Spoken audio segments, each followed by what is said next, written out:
And head to head చూస్తే definitely ముంబైకి definitely better records ఉన్నాయని చెప్పి మనం మాట్లాడుకుంటున్నాం. కానీ మొమెంటం పరంగా చూస్తే కోల్కతా నైట్ రైడర్స్కే ఉంది.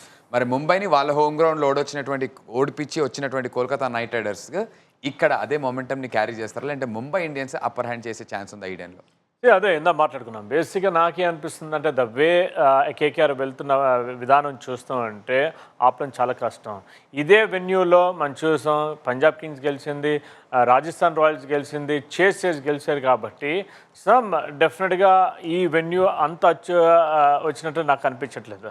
బయటికి వెళ్ళడం వేరే కేకేఆర్, బట్ ఈ వెన్యూలో చేసి గెలడం, దట్టు వాళ్ళ బౌలింగ్ కొద్దిగా ఎక్స్పోజ్ అయినట్లు కనబడింది. కాబట్టి ఇక్కడ డెఫినెట్గా it's going to be a good game and it's not easy. ఒక ఫేవరెట్స్ అని చెప్పలేను. ఓన్లీ థింగ్ ఏంటంటే ముంబై ఎందుకు చెప్తున్నానంటే రోహిత్ శర్మకి తన టెస్ట్ 100, డెబ్యూ 100 ఇక్కడ ఉంది, డబుల్ 100 ఇక్కడ ఉంది, ఐపీఎల్ 100 ఇదే వెన్యూలో ఉంది. కాబట్టి అడ్వాంటేజ్ ఎంఐకి ఉంటుందని చూస్తున్నాం. ఎందుకంటే వరల్డ్ కప్ అనౌన్స్ అయిపోయింది, తిన ఫామ్లో మళ్ళీ రావాలి. ఎందుకంటే ఫస్ట్ హాఫ్లో బాగా చేశాడు, సెకండ్ హాఫ్లో ఏదో అనిపిస్తుంటే తన ఓన్ డెన్కి వచ్చాడు. ఇక్కడ డెఫినెట్గా రన్స్ కొట్టి వెళ్తాడు. ఒకసారి రోహిత్ రన్స్ కొట్టాడా ఎంఐకి ఈజీ అయిపోతుంది కదా.